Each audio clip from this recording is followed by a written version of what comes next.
I live in a quiet suburban neighborhood, one of those places where the streets are wide, the houses neatly spaced apart, and everyone knows each other by name. It's the type of place where you expect peace and routine, where nothing out of the ordinary ever happens. But that all changed last fall. You see, I had a friend named Ethan who was kind of an introvert. He had always kept to himself and lived on the edge of town in a house that sat isolated on a stretch of road leading into the woods. I've been there a few times, and while it's a beautiful place surrounded by nature, the atmosphere always seemed a little off. But Ethan never mentioned anything about it. He always told me the same thing. It's just me and the trees out here. A few weeks ago, right before Halloween, Ethan invited me over to his house. He mentioned wanting to catch up as we hadn't hung out in a while, so I accepted. The drive to his place was a little unsettling. The weather had taken a sudden turn, and the heavy fog had made the road almost impossible to see. I had to drive with my brights on, which normally I hate doing. But tonight the road was eerily dark, and the fog made it nearly impossible to see beyond a few feet ahead. As I was driving through the winding path leading to his house, I noticed something strange, a shadow. At first I thought it was just a trick of the light a tree branch caught in the wind. But as I got closer, I realized it was much larger than any tree branch. It looked like a figure standing still just off the side of the road, barely visible through the fog. I slowed down, my heart racing, trying to make sense of what I was seeing. I passed by it slowly, my eyes fixed on the figure. It was a woman, dressed in a white gown, standing completely still. I couldn't make out any more details, her face, her body, nothing. I just kept driving, my hands gripping the steering wheel so tightly that my knuckles turned white.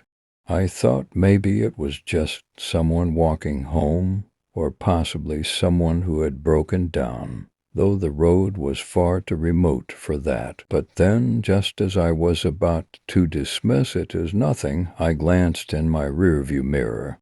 My stomach sank. The woman wasn't still anymore. She had turned to face me, and as the reflection of my headlights caught her, I noticed something unsettling.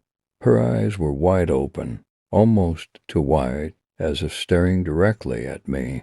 I couldn't look away. My heart raced, and I drove faster, almost afraid that she would suddenly appear in front of my car. I arrived at Ethan's house a few minutes later, shaking it off. I didn't tell him about what I had seen. I didn't want to freak him out.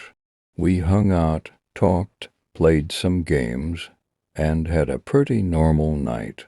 Halloween came and went without incident. But after that night, I couldn't stop thinking about that woman. Who was she, and why was she standing alone, out in the middle of nowhere? A few days passed, and I began driving that same route more frequently for work and other errands. Every time I passed the spot where I had seen her, I would feel that cold shiver run down my spine. But I told myself it was just my mind playing tricks on me, the fog and the late hour creating illusions. That was until last Tuesday. It was another one of those foggy nights, and I had just finished a late meeting at work. The road was empty, eerily silent. As I made my way home, I decided to take the usual route again, despite my growing unease. As I passed the stretch of road near Ethan's place, I saw something. No, not something, someone. The woman in the white gown was back, standing at the same spot. But this time she wasn't just standing there, she was walking. I slammed on the brakes, my heart pounding. I was frozen, staring at her as she moved slowly, deliberately. I wanted to turn around, but my hands were glued to the steering wheel.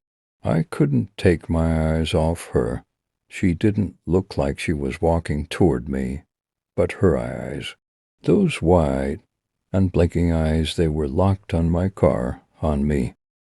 I couldn't explain it. I didn't know what was happening, but it felt like everything had suddenly stopped, like the world had become a silent, frozen snapshot of horror. My breath caught in my chest as she took another step forward. And then she was gone. I don't know how or when, but in the blink of an eye, she vanished just like that. The fog had become thicker around me, and the sound of my own breathing was the only thing I could hear. I couldn't explain it. I couldn't even begin to understand what I had just seen. But I had no time to process it. My car began to sputter, and I knew it was time to get out of there. I drove straight home, the entire way feeling like I was being followed. The hairs on the back of my neck were standing on end. My headlights cut through the thick fog, but I couldn't shake the feeling that I wasn't alone. Something was watching me, lurking just beyond my sight, waiting. When I finally arrived home, I was out of the car and inside faster than I could think. I locked all the doors and sat in my living room, trying to breathe, trying to calm myself. But then I heard something knock at the door. At first I thought I was imagining it. I told myself it was the wind, but it came again, knocking steadily without pause. I stood up slowly, heart hammering in my chest. The only thing I could think of was the woman. Was she real? Was this some sort of prank? Or was it something worse? I didn't know. But I wasn't about to find out. I turned off all the lights, grabbed my phone, and ducked down out of sight. The knocking persisted, growing louder, more insistent. And then the phone rang. I picked it up, my hand trembling. The voice on the other end was barely a whisper, but I could hear it clearly enough. "I see you." The line went dead. I haven't driven that road since. I don't know who or what I saw that night, but I've never felt the same since. Every time I close my eyes, I see those unblinking eyes staring back at me, and I can't shake the feeling that whatever I encountered out there, it's still out there, waiting. I don't know if it was a ghost, a woman in need of help, or something far more sinister, but one thing is for sure, I'm never going back to that road.